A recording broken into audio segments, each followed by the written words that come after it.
Hello guys, welcome back to my YouTube channel. My name is Prerna and I'm a first year medical student. So a lot of you have been requesting me that please दीदी एक video बना दो NEET 2024 के time table के ऊपर। तो मैं तुम्हें बताऊंगी कि मैंने अपना टाइम कैसे मैनेज किया एंड मैं कैसे 14 to 15 आवर्स रोज प्रोडक्टिवली पढ़ती थी।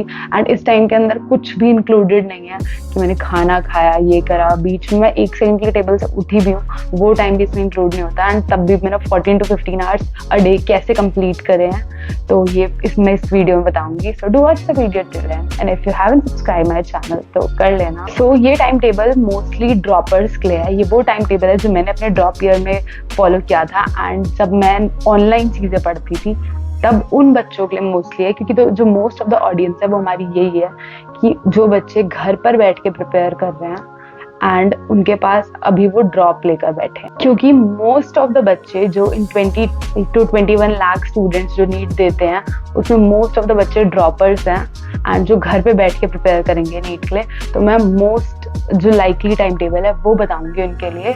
तो स्टार्टिंग विद तुम ये कर सकते हो, अगर तुमसे सुबह जल्दी नहीं उठा जाता तो तुम एक टाइम फिक्स करो सबसे पहले कि तुम 8 बजे उठ रहे हो एंड रात को अपना एक टाइम फिक्स करो कि तुम इस टाइम सोओगे। तो अगर तुम 8 बजे उठ रहे हो तो तुम्हें सोना है एटलीस्ट 2 बजे, क्योंकि 6 घंटे तुम्हें प्रॉपर सोना ही सोना है, 6 घंटे से कम नहीं सोना। बिकॉज अगर तुम कम सोओगे ना तो उसके बाद तुम उससे भी ना तुम्हारी मेमोरी इतनी शार्प नहीं रहती, क्योंकि तुम जितना लर्न कर रहे हो ना उतना तुम्हें रिटेन करने के लिए एंड मेमोरी में याद रखने के लिए भी तुम्हें सोना जरूरी है। बिकॉज जब तुम सोते हो ना तो वो चीजें तुम्हें याद हो रही होती हैं एंड अगर तुम उस टाइम पर उसको कम कर दोगे तो तुम कितना भी पढ़ रहे हो ना उसमें प्रोडक्टिव नहीं जा पाएगा।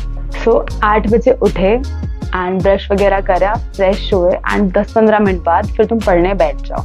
सबसे पहले सबसे सुबह उठाओ वो सब्जेक्ट जो तुम्हें सबसे डिफिकल्ट लगता है, क्योंकि अगर तुमने सुबह ही अपना सारा जो सबसे मुश्किल सब्जेक्ट है अगर तुमने वो कवर कर लिया तो उसके बाद तुम्हारे पूरा दिन इतना स्मूथली जाएगा ना, तुम्हें इतना कॉन्फिडेंस आता है, इतनी खुशी मिलती है। अगर सुबह फिजिक्स हो जाए ना तो इतनी खुशी मिलती है ना कि फिजिक्स हो गई, आज तो सब कुछ ही हो जाएगा। तो इसलिए मैं ट्राई करती थी कि मैं सुबह सबसे पहले फिजिक्स के फॉर्मूलाज रिवाइज करूँ, क्योंकि वो याद करना बहुत मुश्किल होता था।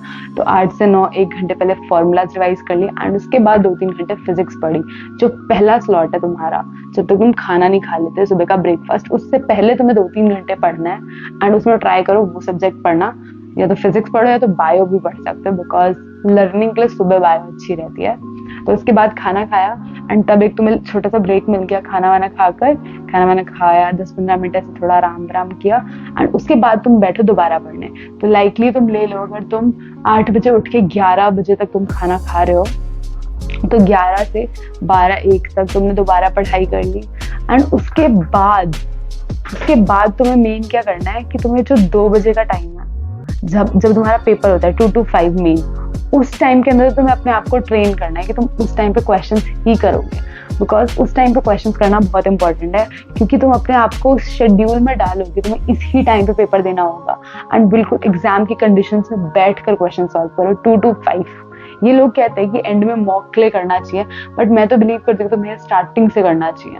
तो तुमने 12-1 तक पढ़ाई करी एंड उसके बाद 1 घंटे का ब्रेक ले लो, उस टाइम पे ले लो, उस टाइम पे नहा धो लो अच्छे से, बिल्कुल फ्रेश माइंड के साथ बैठो 2 to 5 एंड उस टाइम पे करो क्वेश्चन सॉल्व जितने ज्यादा कर सकते हो। एंड अगर तुम अभी तुम जो एक चैप्टर पढ़ोगे तो उसके क्वेश्चन सॉल्व करो। ऑल्सो जो बच्चे कोर्सेज सर्च कर रहे हैं तो उन्हें बताना चाहूंगी that PW is celebrating it's 3 years anniversary, like उन्हें अब 3 साल हो चुके हैं। तो इसके अंदर वो लेकर आए हैं mega offers and mega launches, तो जो कि वैलिड है 27 मई से 2 जून तक। तो सबसे पहला कोर्स जो है वो है अर्जुना नीट 2.0 2024 बैच। ये 11th बोर्ड के स्टूडेंट्स के लिए है एंड नीट का पूरा सिलेबस कंप्लीट कराएंगे ये एंड ये स्टार्ट हो रहा है 29 मई से एंड इसकी कॉस्ट है 3800। एंड सेकेंड बैच इज लक्ष्य नीट 2.0 2024 बैच। ये 12th क्लास के स्टूडेंट्स के लिए है और इसके अंदर आपको नीट का भी सारा सिलेबस कवर कराया जाएगा एंड ये स्टार्ट हो रहा है 12 जून से एंड इसकी कॉस्ट भी सेम है 3800। And the third course that is for droppers जिनकी मैं बात कर रही हूँ यहाँ पे, दैट इज PW यकीन 2.0 बैच एंड इसके अंदर आपको सारी चीजें कराई जाएंगी as a dropper. It is India strongest NEET dropper batch जो कि यकीन है आपको पता ही होगा इसके बारे में। एंड ये स्टार्ट हो रहा है 18 मई से। लाइक आप देख सकते हो डेट स्टार्ट हो चुकी है इसकी। तो मतलब बहुत बच्चे ऑलरेडी अपनी प्रिपरेशन स्टार्ट कर चुके हैं एंड आप लोग अभी भी पीछे हो। इसकी कॉस्ट मैं आपको बता देती हूँ, that is 3900 and you can use my code for discounts. मैं लिंक्स डिस्क्रिप्शन में दे दूंगी। तो मोस्टली जो आपको करना है फॉलो, आप इस टाइम टेबल को कर सकते हो। एंड अगर आप कोई ऑनलाइन कोर्स देख रहे हो तो आप PW का ले सकते हो, बिकॉज मैंने भी सेम यही चीज़ें करी थी। But the most important thing is कि आपको अपना टाइम ढंग से मैनेज करके ये सब करना है, क्योंकि सिर्फ कोर्स करने से नहीं होगा, आपको इसके आगे भी पढ़ाई करनी है। यही एक डिफरेंस होता है कि जो बच्चे सिर्फ पढ़ाई करते हैं एंड जो बच्चे नीट निकालते हैं वो स्पेशली और भी चीज़ें करते हैं। कुछ बच्चे सिर्फ और सिर्फ कोर्स के पीछे पड़े रहते हैं एंड सिर्फ उसी को ही फॉलो करते रह जाते हैं, खुद से प्रिपेयर नहीं कर पाते। मेरी खुद की एक फ्रेंड थी, उसने भी एक PW का कोर्स ले रखा था, बट उसकी गलती ये थी कि उसने सिर्फ उस बैच को ही फॉलो करा एंड उसके अलावा एक्स्ट्रा चीज़ें उसने नहीं करी कभी। उसने NCERTs रीड नहीं करी। सी, तुम्हें बैच पढ़ना है, अच्छे से पढ़ना है, बट उसके साथ तुम्हें ये भी डिसाइड करना पड़ेगा कि तुम्हें NCERTs रीड करनी है, NCERTs को पीछे नहीं छोड़ना। सो बट ये टॉपिक इस वीडियो का नहीं है। इस वीडियो में मैं तुम्हें टाइम बताऊंगी। तो 5 तक तुमने क्वेश्चन सॉल्व करे एंड उसके बाद तुम आराम से 1-1.5 घंटे का अच्छा खासा ब्रेक ले लो, ठीक है? क्योंकि उस टाइम पे तुम उसी टाइम थके हुए होते हो। तो एंड उसके बाद खाना भी खा लो, बिकॉज तुमने लास्ट 11 बजे खाया हुआ है करीब करीब। तुम अपने हिसाब से इसमें मॉडिफिकेशन कर सकते हो, बस मैं बता रही हूँ कैसे तुम्हारे इतने घंटे निकल सकते हैं। एंड सबसे मोस्ट इम्पॉर्टेंट चीज, सारे के सारे डिस्ट्रैक्शंस अपनी लाइफ से कट ऑफ कर दो जस्ट फॉर 2-3 मंथ्स। बिकॉज हम भी मेडिकल कर रहे हैं तो मैंने देखा है कि वहाँ पे जितने बच्चे आए हुए उनमें से किसी की Instagram IDs वगैरह पहले नहीं थी, ना वो यूज करते थे। बिकॉज जो बच्चे ये सब कर रहे होते हैं 99% उनका नीट क्लियर नहीं हो पाता। ऐसा नहीं बोल रही कि कुछ बच्चे होते हैं जो वहाँ पे भी क्लियर कर लेते हैं, but most of the students वो होते हैं जिनका कोई भी Instagram अकाउंट या फिर जो भी ऐसे रात को ऐसे चैटिंग नेटफ्लिक्स वगैरह नहीं कर रहे होते हैं, उन्हीं का क्लियर होता है। तो 5 बजे के बाद तुम 1-2 घंटे का आराम से ब्रेक ले लिया एंड उसके अंदर कुछ एक्टिविटीज भी कर सकते हो। लाइक कोई फिजिकल एक्टिविटी लाइफ में होनी चाहिए। ऐसा नहीं कि तुम कुछ भी नहीं कर रहे, सिर्फ घर पे बैठकर पढ़ रहे हो, तो वो भी अच्छा नहीं है। लाइक मैं अपने टाइम पे साइकिलिंग करती थी, तुम्हारी मर्जी है, तुम भी कुछ भी कर सकते हो, जो भी एक्टिविटी तुम्हें अच्छी लगती है, बट टाइम वेस्ट मत करो। लाइक मेरे को साइकिलिंग में मेरे को गाने सुनने का शौक है, तो मैं वो कर लेती थी। बट जब नीट एंड में पास आ रहा था तो मैंने उस टाइम को भी यूटिलाइज किया एंड मैं उस टाइम पे भी अपनी जो मेरी मिस्टेक्स थी ना, उनको ऐसे वॉइस रिकॉर्ड करके या फिर जो इंपॉर्टेंट चैप्टर्स है उन्हें वॉइस रिकॉर्ड करके मैं वो सुना करती थी। मतलब मैंने उस टाइम पे भी टाइम वेस्ट नहीं करा है।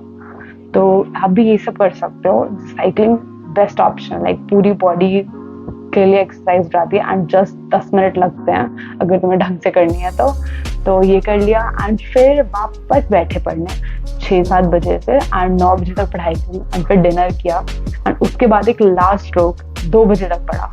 मतलब कितना ज्यादा टाइम, अगर मैं तुम्हें इसमें निकाल के बताऊंगा तो अगर कितने घंटे हुए, चलो ऐड करो। 8 बजे उठे, 8:30 तक टाइम पास भी कर लिया, तो 9, 10, 11, 2.5 आवर्स ये हो गए। फिर तुमने 1 घंटा फिर से टाइम पास कर लिया, मान लो 11 से 12, 1, 2 घंटे ये हो गए, 4.5 आवर्स। फिर 1 घंटा टाइम पास कर दिया, 4.5 के बाद 3 आवर्स तुमने प्रॉपर क्वेश्चन सॉल्व किए, 5.5, 6.5, 7.5 आवर्स हो गए एंड 5 बजे के बाद तुम फिर 1-2 घंटे टाइम पास कर लो। चलो 7 से काउंट करता है, 5.5 के बाद 7 से 8, 9, 10, 3 घंटे फिर से हुए तो हो गया अब 10.5, ठीक है। एंड उसके 1 घंटे तुम फिर खाना खा लो एटलीस्ट, ठीक है। तो 11 तक तुमने खाना खा लिया, मान लो 1 घंटे 10.5 के बाद, उसके बाद भी तुम्हारे पास 3 घंटे बचे, दैट मीन्स 13.5। ये मैक्सिमम टाइम पास बताया मैंने तुम्हें, 1-1 घंटा तुम खाना खाने में नहीं लेते, तो भी 13.5 आवर्स निकल रहे हैं तुम्हारे पास स्ट्रेट। तो तुम और यही अगर तुम इसके बीच में फोन चला रहे हो ना एंड इंस्टाग्राम वगैरह, तो तुम्हें पता ही लगेगा तुम्हारे रील्स में कितने 1-1 घंटे निकलेंगे एंड तुम्हारे पास टाइम नहीं बचेगा।